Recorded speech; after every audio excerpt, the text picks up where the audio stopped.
You're listening to Otis Jiry's Horror Storytime. Before we get into all of today's spine-tingling tales of terror, please do me a favor and double-check to make sure that you're subscribed to this channel and that you're receiving notifications to help ensure you never miss a new release. I also take submissions. Got a story of your own you'd like to see performed? Email us today at submissions@simplyscarypodcast.com for your chance to have your tale appear on this channel. And if you're in the market for even more of the macabre, subscribe to my weekly podcast, Scary Stories Told in the Dark, with dozens of episodes available now on iTunes and wherever podcasts can be found. And please consider signing up as a patron at chillingtalesfordarknights.com/join or purchase a season pass of my show to get exclusive ad-free extended episodes you won't find anywhere else. Thank you so much for your support and enjoy the story. A Cabin in the Swamp by J.D. Lucien, performed by Otis Jiry. My brother and I bought the camp in Des Allemands for a song. It was an old trapper's cabin set back down the bayou, well off the main lake, back in the swamp. It had no electricity, no water, no modern appliances, and needed some work. A while back, an old man who owned it couldn't manage the taxes and was run off. We only had to pay a small fee and what he owed, which really didn't amount to much. At the time, we thought it was a real steal. The paperwork was finished on a Wednesday, and my brother and I met in Lafayette to sign everything. We loaded the bateau on Friday afternoon after work and left the launch about supper time for the weekend. It was hot, Louisiana hot, and even as the sun dipped to touch the treetops, the heat was merciless. A lee turned the bateau north and opened her up. The wind in my face was cooking me thoroughly, and I could feel my skin crisping in the sunset. I looked back at my brother in the stern, his hand on the throttle of the old Evinrude as it purred and pushed us up the lake. He was our father's complexion, and was as dark and tanned as aged cypress. I'm more like pine, our mother's color, and he had been after me about sunscreen from the moment we'd left the truck. The heron leapt from its perch at the sound of the motor, and I dipped my fingers in the passing water. It was black as good coffee, but for the curls of pale foam, impenetrable to the eye. Gators, plentiful in the Alamo, and this evening was no exception as they cruised the lily pads and marsh grass for supper. A. Lee was keeping to the right-hand side, and every now and then the brown and green of the swamp was broken by the surprising white of an egret. I took a deep breath. The air was full of the odor of life and decay, of the living and the dead. Maybe half an hour later, we sighted the surveyor's tape that marked our path. He turned the bateau up into the bayou, barely slowing his hand sure. Nearly instantly, the cypress and Spanish moss cut the sun, leaving us in the humid shade. A gator slipped into the water from its place on the muddy bank among the palmettos. It churned the grass, but by the time we were past, there was no sign of the water of its going. I turned back to my brother and smiled. He raised an excited hand, thumb up. We reached the cabin maybe an hour before full dark, and A. Lee slid the bateau against its weathered piling so I could tie us off. A rickety ladder allowed us to climb to the porch, built high to keep the inevitable tidal surge of the hurricanes from washing the house away. The Evinrude puttered and died in the chorus of tree frogs, and insects swept in to fill the absence. Spiders' webs were stretched from piling to piling, full of shrimp nets with writhing bugs. "Get your ass up there, Joseph," my brother was laughing. "We ain't got all day." I grabbed the spare rope. A particularly fat spider scurried away from my hand as I gripped the rung. I watched it disappear into a wide crack between two beams. "God damn, but you're slow." My brother was impatient at the best of times. I climbed to the porch, letting down a line to see A. Lee so that he could pass up our gear.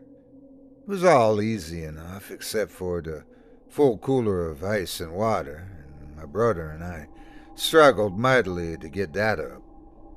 Ailey's head was just visible above the deck as I pulled the key from around my neck and unlocked the new padlock with which we had latched the door last week. "You gonna open the door or what?" he said. I could hear the excitement in his voice. "Quiet down, old man. Don't make me put you in your place." If you have a brother, you know how the banter goes. I watched him step up onto the deck and dust his hands on his pants. "Oh, I'd like to see that," he laughed, opening the lid of the cooler and tossing me an icy bottle of water. I pushed the door open and stepped into the sweltering heat of the cabin. It was dark and still and all the more uncomfortable for it. The cabin wasn't big, 20 by 20 or thereabout, but it had a largest table and a few serviceable wooden chairs, a bunk, and a wood-burning stove. It smelled musty. It smelled like it had been closed for a long time. It smelled like the family vault in Abbeville. I shook this thought off and took a long swallow of water. I could feel the cold coil itself through my guts. A few skeeters had already found their way through the open door and were buzzing round my head despite the lacquered coating of deep woods off. "We need to get on that screen pronto." A. Lee nodded and swallowed.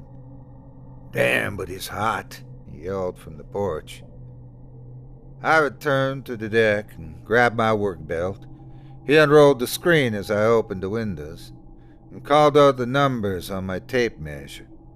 Haley cut the screen to size and held it while I hammered a few staples in to fasten it flush with the wood. My eyes stung from sweat, and I rubbed my wet forearm across my face in a dubious effort to dry them. I turned to drop my belt on the table just as a filthy white cat walked through the door. Its hair was matted in clumps, dirty with only God knew what. It eyed my brother and me, its lips curling back slightly to expose its teeth. A. Lee stomped his foot, feigning a leap. The cat hissed and stood its ground. I tried to edge around, putting myself opposite the cat and the door. I hoped to flush the cat out onto the porch, but it had other ideas and rushed past me into the cabin. "Where the hell did you go?" my brother asked. I turned. Again, the cabin, a single room, table, chairs, bunk, and stove, but no cat. "There must be a hole somewhere," I said. "Yeah, maybe behind the stove," my brother said, crossing the room to inspect it. With the windows open, there was enough light to see, but the shadows were deep enough to hide a cat. "Flashlight?" On the porch, I unzipped my pack and found my headlamp. I tossed it to A. Lee and watched as he searched behind the stove. I heard him shake the stovepipe, heard its firm contact with the wall. He shook his head. Nothing. He drew the beam of the headlamp over the bunk and corner in which it lay. The wall was good there, too. Screw it then," he said. "The cat's gone." "Good enough," he replied. The sun was down by the time we had our stuff in the cabin. A. Lee lit the propane lantern and set it on the table. I used my pocket knife to cut the tops off nearly empty water bottles, scooped some ice from the cooler into a makeshift glasses, and poured a few fingers of Crown Royal into each. A. Lee smiled, took a sip, smiled again, and took my hand. "Woo-hoo! We got ourselves a camp, brother." His eyes twinkled in the lamplight. We dusted off two of the chairs and set 'em side by side near the table. There's no sense putting the cap back on the bottle, at least not this early in the evening. We sliced cheese and dried sausage, sipped whiskey, and retold the misadventures of our youth. Outside, the frogs were singing their hearts out. The bottle was about half full when our conversation turned to the trapper. "I wonder what happened to that old guy." Haley mused. I could see that he felt sorry for him, sorry in some sense that the old man had lost the camp the way he had. He was always a fan of underdogs. "I don't know," I said. "I'm sure he moved on." Haley freshened his drink. "You know what was strange?" He looked troubled, and his eyes tightened in that way that he has when he's thinking. "What?" I asked. "That cat wasn't wet." My brother paused and took another sip of whiskey. "Out here, on the bayou." It was my turn to sip and think. "Maybe it lives in the cypress, jumps from tree to tree." "Maybe," he said. "You wishing on a colander?" I asked, smiling past my cup. We both knew what that meant. Down here, the loup-garou is the boogeyman that keeps kids up at night. Supposedly, it's a bit obsessive-compulsive and stops to count all the little holes before it can enter a house at night. The more superstitious have been known to hang a colander or cheese grater by the door for just this reason. Suddenly, Ailey laughed. "Ain't scared of nothing," he said, twisting his voice into his best imitation of a Marksville hillbilly we used to know. I joined him, jumping to my feet. "Nothing!" I yelled. Just then, the hiss of a cat strangled our laughter. It was a long, sharp sound that carried through the walls of the cabin, and something in that tone of that angry wail was almost human. The swamp creatures felt it too, and the frogs went silent. Neither of us said a thing for a few seconds. "The cat?" Ailey nodded. "Yeah, I think so." "Damn." "Damn's right," he said, setting his drink on the table. Beads of condensation rolled down the side of the plastic and under the table. "I wish we had a .22, I said. My brother nodded and mimed shooting. "Pop, pop." A breeze rose and stirred the palmetto leaves into their characteristic growl. The air was thick with humidity, and Ailey's shirt sagged with damp. Mine was much the same. I ran the side of my plastic cup across my forehead, and the whiskeyed ice numbed my skin in a few seconds. God bless the man who invented the cooler. The frogs' voices rose in chorus again, supported by the low growl of the corrugated leaves. "Whiskey?" I asked. Ailey lifted his cup, and I sloshed in a few swallows. He took a sip and sighed. "Oh, we got ourselves a camp," he said. Another quarter of a bottle of Crown later, I threw a sleeping bag over the bunk. Ailey pulled a chair over to the bed and secured a skeeter net from one of the exposed roof beams. We'd want that, even with the windows screened, until we could do something about the door. We peeled our clothes off and stretched them across the backs of our chairs. "Damn, he's hot," I said. I took a handful of ice from the cooler and mopped my face with it, relishing the momentary cool. My brother grunted in affirmation. "You're rethinking the generator?" "Now I am." I flopped onto the bunk bed next to him. "Now I am." My dreams were troubled as I baked and turned like a rotisserie chicken. By morning I was well done. I heard A. Lee rise at dawn as I drowsed in half-sleep. "Screw you," he laughed, shoving the bunk with his foot and startling me awake. "What?" "You know what, asshole." "No, really," I said, wiping my eyes and yawning. I sat up. "The table," he said. "What about it?" His mouth twisted for a second and his eyes narrowed. "Come see," he said. I rolled out the bunk, found my feet, and joined him. In the center of the table, cut into the boards in rough letters, were 2 words. "Get out." My pocket knife was open, stuck point first, just like above the T. "You telling me you didn't do this?" my brother said, looking me in the eye. I could tell by his tone that he wasn't kidding around. I shook my head. "No." Haley nodded and pulled my knife from the wood, folded it closed, and handed it to me. "Don't leave it out again," he said. I was spooked.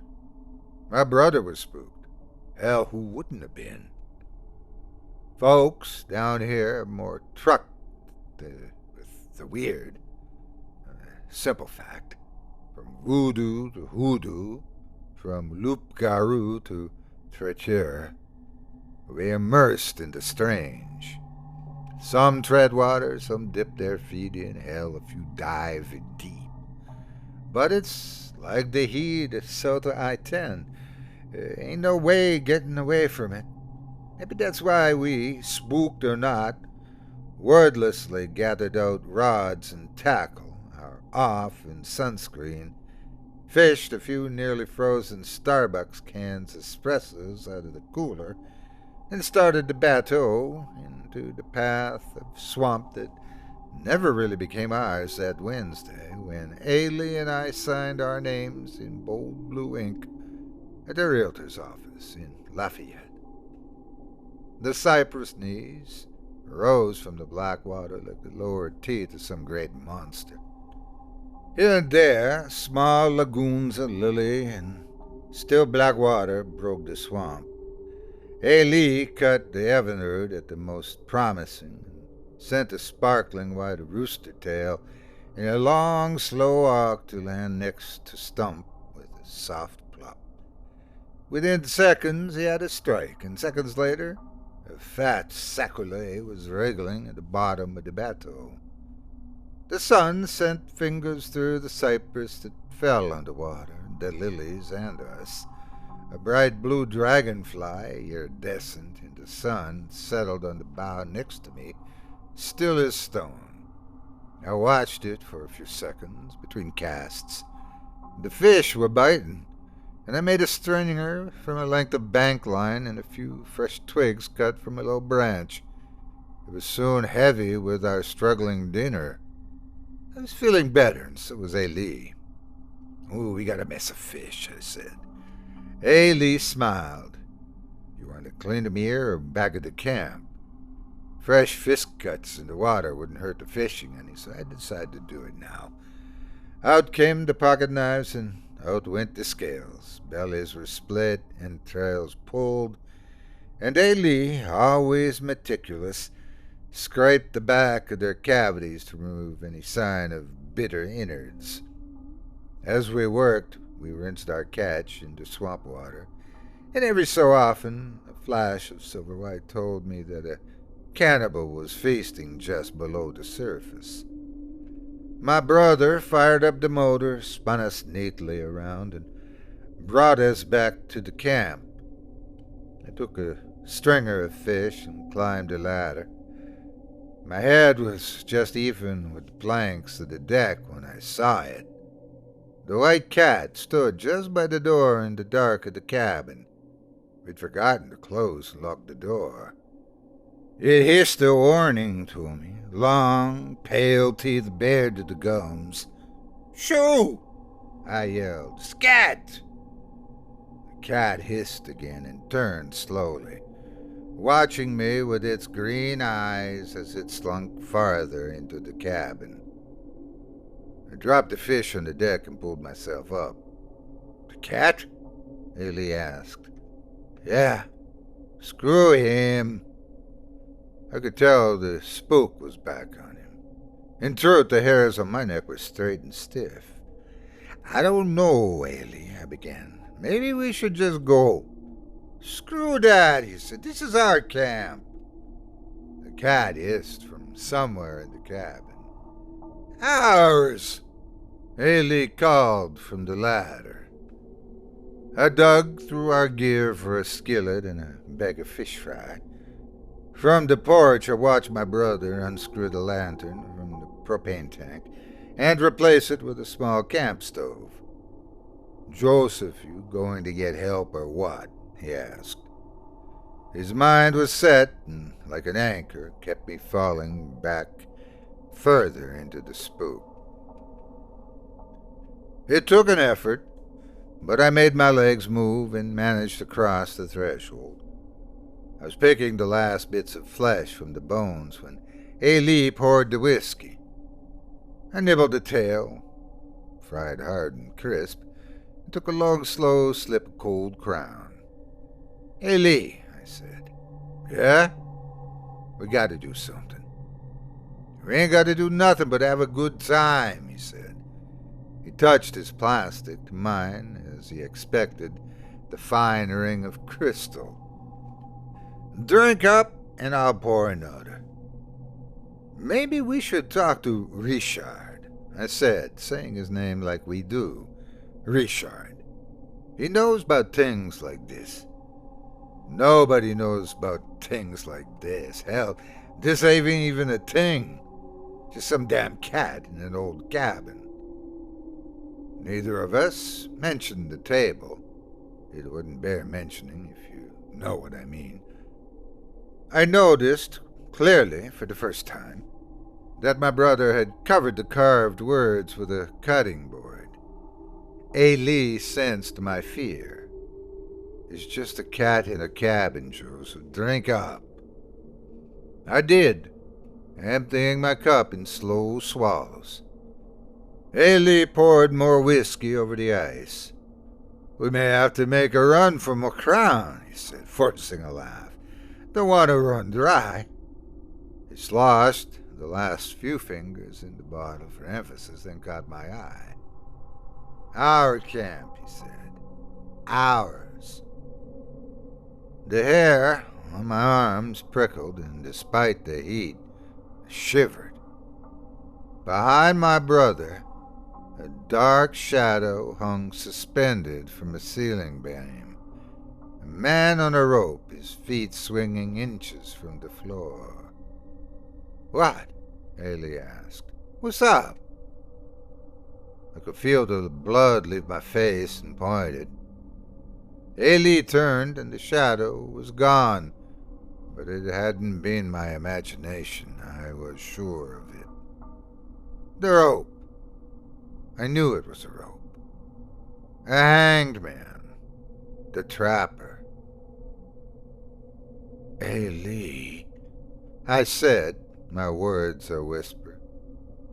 "Screw that," he said, taking another long sip of whiskey. "And screw you." He wasn't talking to me. My brother's a stubborn man, and he will have his way, come hell or high water. We did indeed make a run for more crown. Down the bayou again, Spanish moss dancing in the wind. Clouds were building, and the sky was a blue-gray tinged with black and purple. The lake was already rough, and the wind was teasing the waves into small crests. "The storm's coming," I said, as we pushed off the pier. My brother nodded. We needed to get up the lake in a hurry, or risk swamping, and he opened the throttle and the Evinrude roared into action. This time I sat in the stern near him to avoid most of the spray, and we took turns sipping from the bottle, swallowing whiskey like it was medicine, which I suppose in a way it was. It was grim revelry, and our mood was as dark as the sky. Our camp, Haley had said. Ours. Didn't feel like that, though. Blue ink in Landry's realty or not. By the time we reached the shelter of the bayou, the lake was nigh impassable for a small boat. But here, the close trees and swamp sheltered the water, and though the cypress were cutting a rug above us, the bayou's black water was as still as a grave. A. Lee raced the storm, and the swamp whipped past. There was an excitement to it, an obvious, fearful energy crackling before the storm. Lightning pealed overhead, and the sky opened up, spilling rain in great drenching sheets. The cabin came into view as we rounded a last bend, and my brother waited to release the throttle. Sliding between pilings and under the camp, I batted webs away with that terrible feeling you get when you just know a spider's on you when the silk's in your face. A. Lee was having none of it and seized the piling, bringing the bateau to a stop. I felt stupid and childish. I stopped fighting the spiders and tied us off. We'd bought some more ice for the cooler at Lucky's, and A. Lee threw the bags over his shoulder and climbed the ladder without a word. I grabbed a bottle and followed him up. We both paused after I unlocked the door, rain streaming down our faces, shirts plastered to our skin with water. My brother broke our paralysis, giving the old wood a push with his foot. I looked, and I'm sure he did too, though he made an effort at nonchalance. The cabin was as we had left it. I could breathe. In we went, the wind now howling in the trees. The rain beat the roof in a steady drumming, revealing copious leaks. A. Lee had the lantern going shortly. The cloud-dimmed sky wasn't giving much light. I cracked the ice on the floor a few times to break it up, tore the bags open and spilled it loudly into the cooler.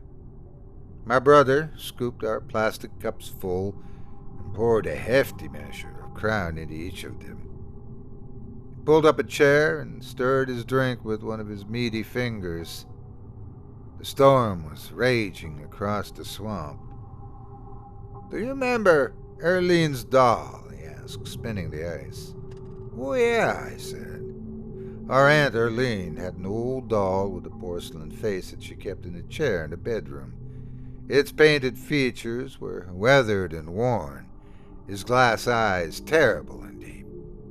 It had a pull string on the back, but we never dared to discover what it might say. We used to dare each other to pull it, but neither of us ever had the nerve. "Just like that," he said, taking a sip. "Just like that." "What do you mean?" "The cabin. It's spooky, but it ain't gonna hurt us none." I considered that as I swallowed a mouthful of Crown. We never pulled that string, but here we were, pulling on something that felt far worse. "I suppose," I said. But A. Lee's my older brother, even as a grown man, if he said so. I had faith, old school, kneeling on pine plank faith. "This is our camp," he said, tapping the table for emphasis, "and I aim to enjoy it. Our camp." I needed to piss something fierce, which is not a good sign when whiskey is being your only beverage. I made my way to the half-open door, and, wet as I already was, stepped onto the deck to pee off the edge. Our camp. Lightning flashed brightly against the dark sky, and the thunder hurt my ears and sent my head pounding. I turned to see Lee. That lightning had been close. What I saw froze my mouth, and it was as if my heart struggled against a firm grip, one crippled, sideways thumping beat at a time. There was a man behind him on the other side of the table, an old man in raggedy clothes. He had long white hair, but what struck me most was the coiled noose around his neck and the dangling rope lost beneath the shadows of the table. The trapper. His camp. I tried to call out, but my mouth opened and no sound slipped out. "Get out!" roared the old man, his voice like a storm wind. The door slammed shut loud as the thunderclap had been. Lee was inside his camp. I felt a cold hand on my neck, and I was falling 15 feet into the bayou. I hit flat and hard, felt the slap of the warm water, felt the embrace of its black arms, sinking. I tried to kick, but something had me, something cold as the ice in our cooler. It was pulling me down and down, deeper into the muddy water. I was going to die right there, right then. But then I thought of Lee, in the cabin, his cabin, behind that closed door. I couldn't leave him, not like that, not in his cabin. I kicked viciously and worked my arms like mad. Whatever it was let me go, and I rocketed to the surface, my head breaking water in the rain. A few strokes had me to the ladder, and I pulled myself onto the lowest rung and climbed for all I was worth. I'm not a small man, and I hit the door like a hurricane. It held. I backed up and hit it again. It resisted for an instant, then swung open, spilling me onto the floor. Lightning flashed. The propane lamp was dead. Lee was on the floor. I grabbed my brother by his leg and heaved him across the floor to the deck. In the dim stormlight, cypress whipping in the wind, I looked down at my brother's open eyes and dead pale face. "He can't be dead. He can't be dead. He can't be dead. He can't be dead." "Lee!" I yelled over the storm. "Lee!" I slapped him hard. He choked and sputtered and drew a loud, halting breath. "Joseph?" he asked. "Yeah, it's Joseph." I cradled his head in my arms. "I got your brother." He had to close his eyes from the rain. "Joseph." I slung Lee across my shoulder and tried to stand. My legs burnt with the effort, and my bad knee gave a sickening pop, but I got to my feet and staggered to the ladder. I'm not sure how I managed to get us both down, but I did. I led my brother into the bateau as gently as I could, untied us, and got the Evinrude going. It sputtered to life, and I gave it gas. I bounced the bow off a pile and got us cleared, and launched us out into the rain. I swung the tiller hard and had the motor roaring, thunder pealing into the bayou toward the lake. I risked one look back. I wish I hadn't. There in the doorway was the trapper, his rope whipping in the storm like a lash. His mouth was moving, though I couldn't hear him over the engine. I knew what he said. "Get out!" We spent a long wet night in the swamp. I ran us aground under the thickest set stand of cypress I could find, but I knew we couldn't risk the lake in this weather. The rain and the wind beat the swamp all night, but at least it kept the worst of the skeeters at bay. Lee soon regained his senses, roused almost as if from sleep, and sat up in the bateau. "Joseph?" "Yelly, it's all right, we good." It seemed to satisfy him. We sat there in the dark, huddled in the bateau till first light. Needless to say, we didn't go back to the camp. When it was light enough to see, I started up the Evinrude and took us to the launch. It was a long, silent drive home. We never been back to the camp, his camp. I don't expect we will. You can believe whatever you want, that I was drunk and fell from the porch, that my imagination conjured the trapper, that a gust of wind shut the door and that lightning struck a bit too close to Ailey that night. But I know what I believe. I know what's true. On paper, we still own that cabin. By law, it's ours. But it's not. It will never be. It's his. And it will be till the whole thing slips beneath that thick black water and is washed away in a storm. Maybe even after that. Thank you so much for taking time out of your day to listen to this story in its entirety. If you've enjoyed what you've heard and would like to support me and my efforts, hit the like button and do not forget to subscribe and turn on notifications today. And please share this video with everyone on your social media. With just a few clicks, you can help this channel grow and reach new listeners. You can also support me by subscribing to my podcast, Scary Stories Told in the Dark, with dozens of episodes available now. Visit simplyscarypodcast.com for more details today. For exclusive, ad-free extended episodes of my program, including stories you won't find here on YouTube, visit chillingtalesfordarknights.com/join and sign up as a patron today, or pick up a season pass for my show. Lastly, if you'd like to contribute directly, you can support me with donations at patreon.com.